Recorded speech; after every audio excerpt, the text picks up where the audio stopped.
Hello বন্ধুরা, কেমন আছেন আপনারা? তো আশা করি আপনারা ভালো আছেন। তো আজকে আমি ক্লাস 9-এর জিওগ্রাফির লেসন 2টা আমি আপনাদের বোঝাবো।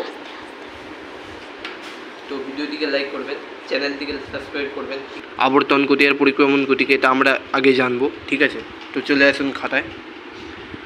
তো দেখুন, এটা পৃথিবী আর এইটা সূর্য, ঠিক আছে? এটা সূর্য, ঠিক আছে? এইটা পৃথিবী, ঠিক আছে? আর এইটা কি? এটা কক্ষপথ। এইটা কি না? এটা কক্ষপথ, ঠিক আছে? এইটা কক্ষপথ। এবার এই কক্ষপথ বরাবর পৃথিবী সূর্যকে এভাবে প্রদক্ষিণ করছে। পৃথিবীতে এইভাবে পৃথিবী এই যে পশ্চিম দিক থেকে পূর্ব দিকে এইভাবে যে ঘোরে, এইভাবে যে লাড্ডুর মতো ঘোরে, এই যে গতিটা, এই গতিটা হলো আবর্তন গতি, ঠিক আছে? এবার এটা হলো আবর্তন গতি। এবার এটা সূর্য, পৃথিবী এইভাবে ঘুরতে এই পৃথিবী এইভাবে এই পুরো সূর্যটাকে এভাবে প্রদক্ষিণ করলো। এই সূর্যের চারিদিকে পৃথিবী এই যে এভাবে ঘুরতে এক পাক যে ঘুরলো, এই যে গতি, এই গতিকে আমরা বলছি পৃথিবীর পরিক্রমণ গতি। তাহলে কি না, এই যে পৃথিবীটা এইভাবে পৃথিবীটা পশ্চিম দিক থেকে পূর্ব দিকে এই যে এক পাক ঘুরছে, এটা হলো পৃথিবীর আবর্তন গতি। এবং এভাবে লাট্টুর মতো ঘুরতে এই সূর্যের চারিদিকে এই যে এক পাক যে ঘুরলো, এরকম লাট্টুর মতো ঘুরতে পৃথিবীর এই যে গতি, এটাকে আমরা বলছি পরিক্রমণ গতি, ঠিক আছে? তো সূর্য স্থির, সূর্যের চারিদিকে এরকম এই যে একটা কক্ষপথ, এরকম কক্ষপথের মতো বিভিন্ন সব কক্ষপথ রয়েছে, এরকম বিভিন্ন কক্ষপথ রয়েছে, এরকম পৃথিবীর এরকম বিভিন্ন সব কক্ষপথ রয়েছে। পৃথিবীর যেমনি এই কক্ষপথটি রয়েছে, ঠিক তেমনি আরও অন্যান্য সব কক্ষপথ রয়েছে। অন্যান্য গ্রহদের নানা সব কক্ষপথ রয়েছে। সেই সমস্ত কক্ষপথে অন্যান্য সব গ্রহগুলো ঘোরে, ঠিক আছে? এই পৃথিবীর মতো অন্যান্য সব এই পৃথিবীর এই কক্ষপথের মতো আরও অন্যান্য সব কক্ষপথ রয়েছে, এবং সেই কক্ষপথেও অন্যান্য গ্রহগুলো সব ঘোরে, আবর্তন করে প্রদক্ষিণ করে। সেই সমস্ত গ্রহদেরও আবর্তন ও পরিক্রমণ গতি রয়েছে। তো এই যে অন্যান্য গ্রহগুলো, এই গ্রহদেরও সূর্য থেকে দূরত্ব রয়েছে। তাহলে পৃথিবী থেকে সূর্যের দূরত্ব কত, এটা আমাদের জানতে হবে। পৃথিবীর সূর্য থেকে দূরত্ব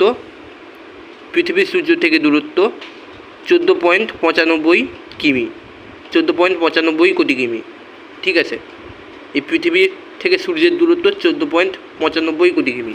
এই যে পৃথিবী থেকে সূর্যের এই দূরত্বটা 14.95 কোটি কিমি। আর বুধ, তাহলে প্রথম কক্ষপথে বুধ রয়েছে, দ্বিতীয় কক্ষপথে শুক্র, আর তৃতীয় কক্ষপথে পৃথিবী, এবং পরের কক্ষপথে মঙ্গল। আর তারপরের কক্ষপথে রয়েছে বৃহস্পতি। আর তারপরের কক্ষপথে রয়েছে শনি। তারপরের কক্ষপথে রয়েছে ইউরেনাস। তারপরের কক্ষপথে রয়েছে নেপচুন। তারপরের একদম শতশেষে কক্ষপথে রয়েছে প্লুটো। এরকম আরও অন্যান্য সব কক্ষপথ রয়েছে, এবং আরও অসংখ্য গ্রহ রয়েছে যেগুলো সম্পর্কে আমরা জানি না। যে গ্রহগুলো সম্পর্কে বিজ্ঞানীরা ধারণা করতে পারে, যে গ্রহগুলো সম্পর্কে আমরা ধারণা করতে পারি সেগুলো হলো বুধ, শুক্র, পৃথিবী, মঙ্গল, বৃহস্পতি, শনি, ইউরেনাস, নেপচুন, প্লুটো। এটা নয় না, বুধ, শুক্র, পৃথিবী, মঙ্গল, বৃহস্পতি, শনি, ইউরেনাস, নেপচুন, প্লুটো। এটা নয়, এটা এমনি, এটা ভুল লেগেছি। তো তা আসলে আপনারা বুঝতে পেরেছেন, ঠিক আছে?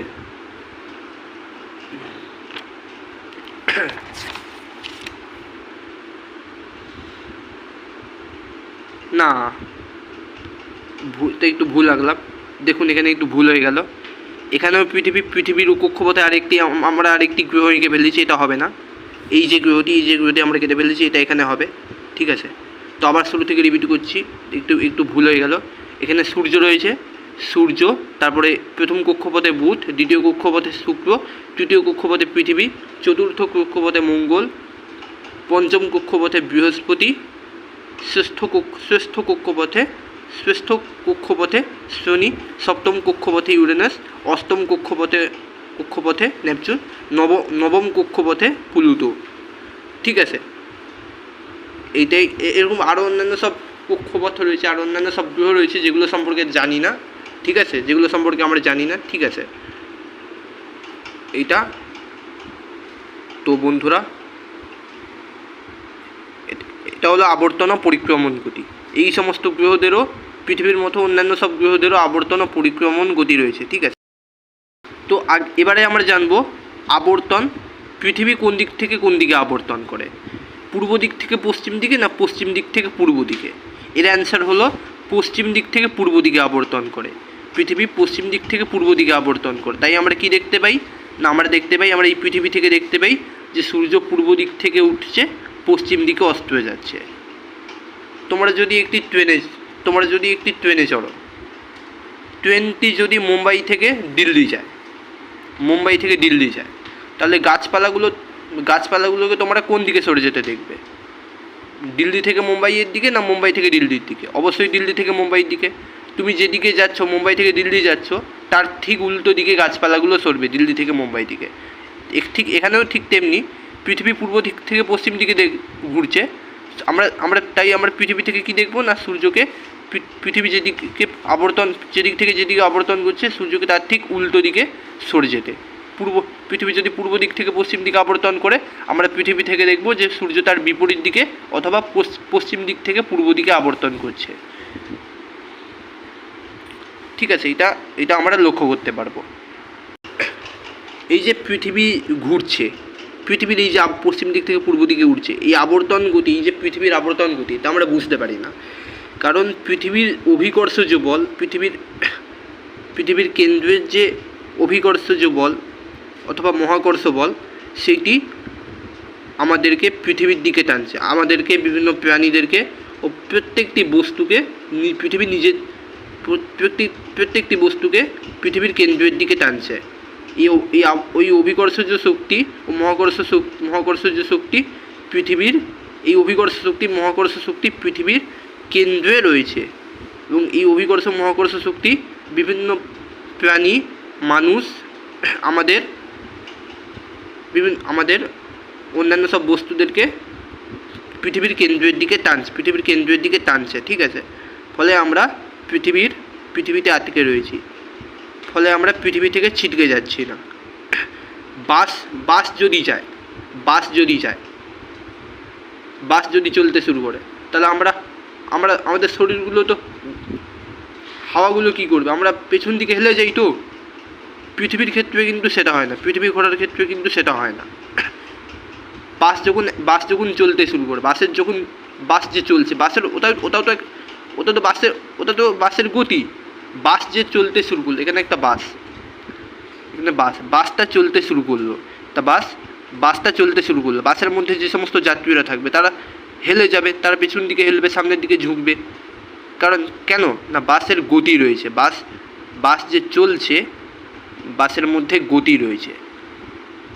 বাস যখন চলছে, বাসেরও একটা গতি রয়েছে। বাসের চলাটাও কিন্তু বাসের একটা গতি। তাই বাসের মধ্যে যে সমস্ত যাত্রীরা রয়েছে তারা সামনের দিকে হেলে পড়ছে, সামনের দিকে ঝুঁকে পড়ছে, পেছন দিকে হেলে যাচ্ছে। কারণ বাসের গতি, বাস চলাচল করছে, বাসটা চলছে, বাসের গতি রয়েছে। এই যে যাত্রীরা সামনের দিকে ঝুঁকে পড়ছে, পেছন দিকে হেলে যাচ্ছে, এই যে যাত্রীরা, বাসের মধ্যে যে যাত্রীরা রয়েছে তারা সামনের দিকে ঝুঁকে পড়ছে অথবা পেছন দিকে হেলে যাচ্ছে। এর ফলে কী হচ্ছে না, যাত্রীরা বুঝতে পারছে যে বাসটি চলছে। কিন্তু পৃথিবী যে আবর্তন করছে, পৃথিবী পশ্চিম দিক থেকে পূর্ব দিকে আবর্তন করছে, পৃথিবী পশ্চিম দিক থেকে পূর্ব দিকে আবর্তন করছে, তাহলে মানুষ তাহলে বাসেতে যেমনি মানুষেরা ঝুঁকে পড়ছে, পৃথিবীরও তো গতি রয়েছে, পৃথিবী থেকেও তো মানুষেরা ছিটকে যেতে পারে। মানুষেরা ছিট করছে না কেন? কারণ পৃথিবীর মধ্যে একটা অভিকর্ষজ বল, সেটা আমাদেরকে পৃথিবীর দিকে টানছে, আমাদেরকে বিভিন্ন প্রাণীদেরকে ও বিভিন্ন সব বস্তুদেরকে পৃথিবীর দিকে টানছে। কিন্তু বাসের ক্ষেত্রে এটা হচ্ছে না। বাস যখন চলছে, বাসের গতি রয়েছে ঠিকই, কিন্তু আমাদের ওপরেও সেক্ষেত্রে বাসের যাত্রীদের ওপর আকর্ষণ বল, মহাকর্ষ বল কাজ করছে না। বাসের আকর্ষণ বল, বাসের মহাকর্ষ বল তো আর হয় না, তাই যাত্রীদের বাসের আকর্ষণ বল, বাসের মহাকর্ষ বল তাদের উপর কাজ করছে না। তাই তারা বাসের মধ্যে হেলে পড়ছে, বাসের গতির দ্বারা তারা সামনের দিকে ঝুঁকে পড়ছে, পেছন দিকে হেলে পড়ছে। কিন্তু পৃথিবীর কিন্তু অভিকর্ষ বল, মহাকর্ষ বল আছে, তাই পৃথিবী তার অভিকর্ষ মহাকর্ষ বলের দিকে তাদেরকে নিজের সঙ্গে আটকে রেখে আমাদেরকে বিভিন্ন প্রাণীদেরকে পৃথিবী নিজের অভিকর্ষ মহাকর্ষ বলের দ্বারা নিজের বুকের দিকে আটকে রেখেছে। তাই আমরা পৃথিবী থেকে ছিটকতে পারি না। আর বাসের তো আর অভিকর্ষ মহাকর্ষ বল নেই যে বাস নিজের অভিকর্ষ মহাকর্ষ বলের দ্বারা আমাদেরকে বাসের মধ্যে আটকে রাখবে, আমাদেরকে সামনের দিকে ঝুঁকতে, পেছনের দিকে হেলতে দেবে না। এরকম তো আর বাসের ক্ষেত্রে হয় না। বাসের তো আর অভিকর্ষ বল, মহাকর্ষ বল নেই, তাই বাসের ক্ষেত্রে আমরা ঝুঁকে যাই, সামনের দিকে ঝুঁকে যাই, পেছন দিকে হেলে যাই। তাই আমরা বুঝতে